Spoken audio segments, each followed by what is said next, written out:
নমস্কার বন্ধুরা, আজকের রেসিপি হচ্ছে খাজা গজা। এর জন্য আমি ময়দা ভালো করে চেলে নিয়েছি। এর মধ্যে আমি ময়ান দেব। আমি সাদা তেল দিয়ে ময়ান দিচ্ছি। কেউ যদি মনে করেন ঘি দিয়ে দেবেন তাও দিতে পারেন। আমি সাদা তেল দিয়ে দিচ্ছি। একটু বেশি করে দিতে হবে। ভালো করে এটা মিক্সড করছি।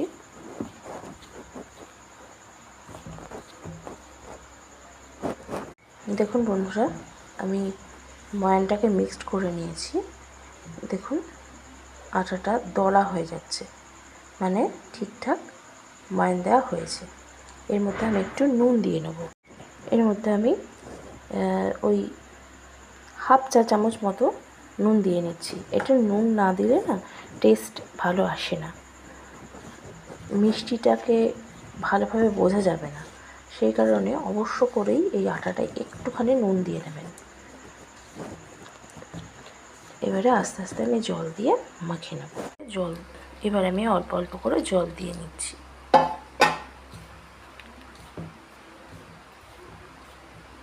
এইভাবে আস্তে আস্তে আমি এটা মেখে নেব। দেখুন বন্ধুরা, খাজা তৈরির জন্য আটা তো মাখা হয়ে গেছে। এবারে মিষ্টির রস করার পালা। আমি প্যানে অল্প জল দিয়েছি আর বেশি করে মিছরি দিয়েছি। এইটা দিয়ে আমি একটু রস তৈরি করে নেব। এবার এটা আস্তে আস্তে হতে থাক। দেখুন বন্ধুরা, ওদিকে তো মিষ্টির রস বসিয়ে দিয়েছি আর এদিকে আমার আটাটাও বেশ সুন্দর করে নরম হয়ে গেছে। এবারে আমি এর থেকে কয়েকটা লেচি কেটে নেব। আপনারা আপনাদের মতো লেচি কাটবেন। আমি মোটামুটি মাঝারি সাইজের লেচি করে নিচ্ছি।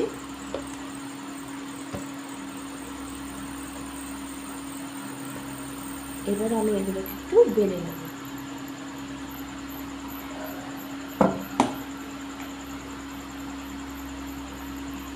আমি এগুলোকে ময়দা দিয়ে বেলছি।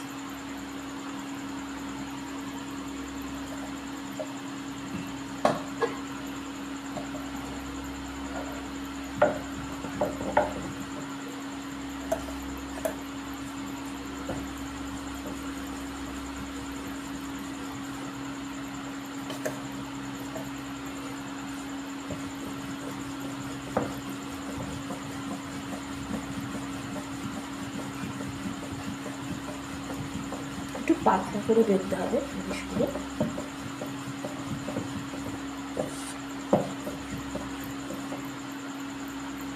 এইভাবে কয়েকটা রুটি আমি বেলে নেব। দেখুন বন্ধুরা, আমার অনেক কটা রুটি বেলা হয়ে গেছে। এবারে আমি একটা একটা করে রুটি নেব। তার উপরে আমি একটু খানিকটা সাদা তেল দিচ্ছি। আপনারা ইচ্ছে করলে সাদা তেলের বদলে ঘিও দিতে পারেন, আর ঠাকুরের ভোগ হিসেবে ব্যবহার করলে তো ঘি দিতেই হবে। এবারে এটাকে আস্তে আস্তে মাখিয়ে নেব চাই।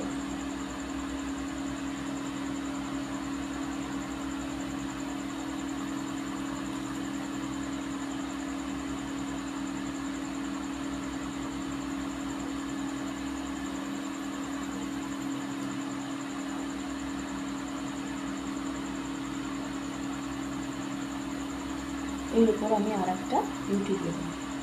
প্রত্যেকটা রুটিকে চেষ্টা করবো সমান মাপের বানাতে এবং একের পর এক রাখতে।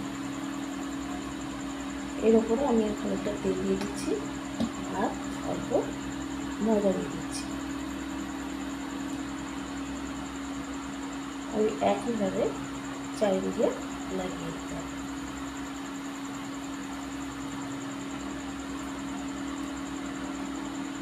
এর উপর আমি আর একটা রুটি দিয়ে দিচ্ছি। এই লেয়ারটা আপনারা আপনাদের মতো করে করতে পারেন।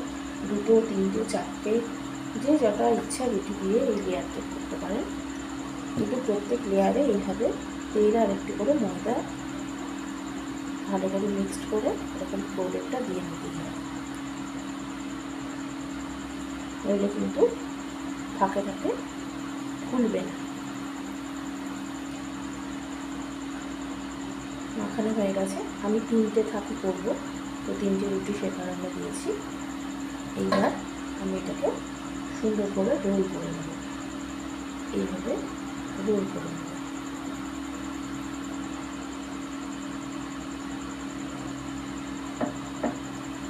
আস্তে আস্তে চেপে মুখটা আটকে দেব।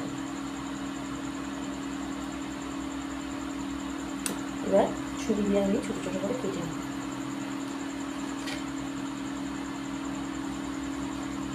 যে যেরকম সাইজের গজা করতে চান, ভাজা করতে চান, সে সেরকম সাইজের কেটে নেবেন।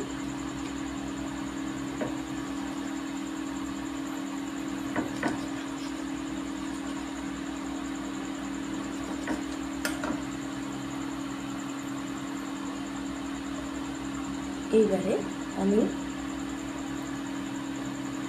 এগুলোকে হালকা করে বেলে নেব। খুব হালকা হাতে একটু বেলে নিয়ে লম্বা করে নিতে হবে।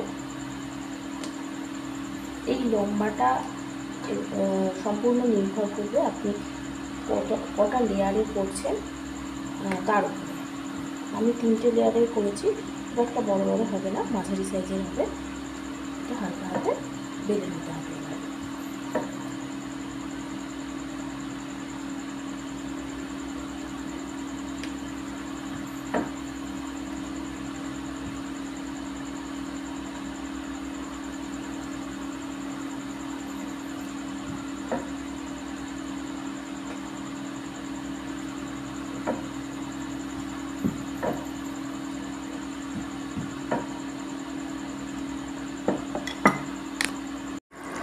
দেখুন বন্ধুরা, আমার রসও রেডি হয়ে গেছে।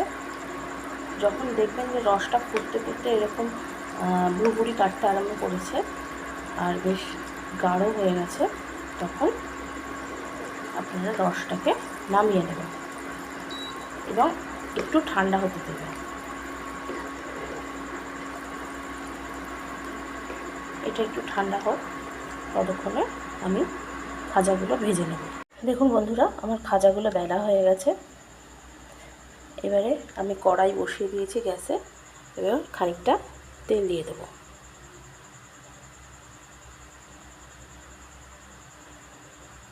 এবার তেলটা একটু গরম হোক। তেলটা দেখুন বন্ধুরা আমার গরম হয়ে গেছে। খুব বেশি তেল যেন গরম না হয়ে যায়, তাহলে কিন্তু জিনিসটা খুব তাড়াতাড়ি পুড়ে যাবে এবং ভেতরটা ঠিকমতো ভাজা হবে না। সেজন্য হালকা তেলটা আমি গরম করেছি। এইবার আস্তে আস্তে আমি খাজাগুলোকে ছেড়ে দেবো।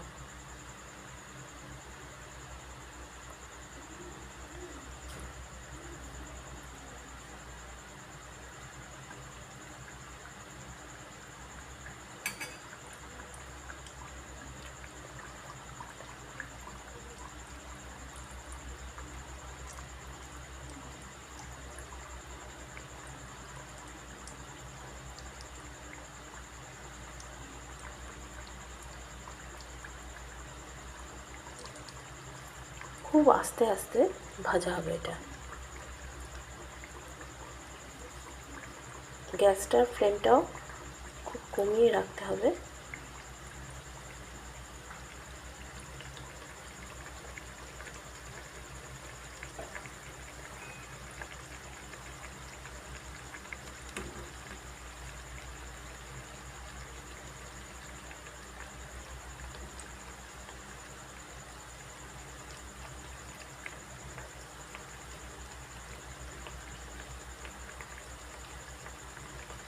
দেখুন বন্ধুরা, এটা আস্তে আস্তে কীরকম খাঁজগুলো বোঝা যাচ্ছে, আস্তে আস্তে এটা ফুলতে থাকবে।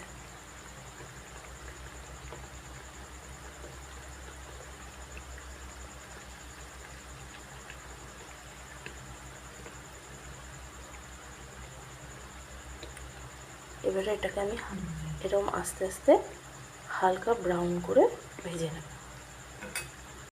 দেখুন বন্ধুরা, আমার খাজাগুলো কি সুন্দর লাইট ব্রাউন করে ভাজা হয়ে গেছে। এইবারে আমি এটা তুলে নেব। এইভাবেই আমি সব খাজাগুলোকে ভেজে নেব।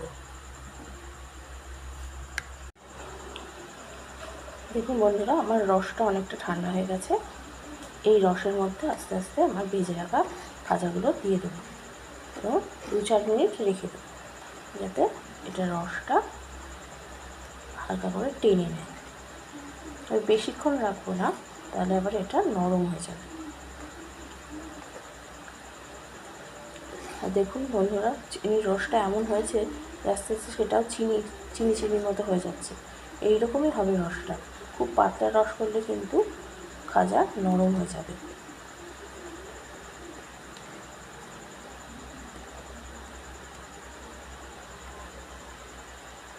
এবার এগুলোকে আমি তুলে নেব।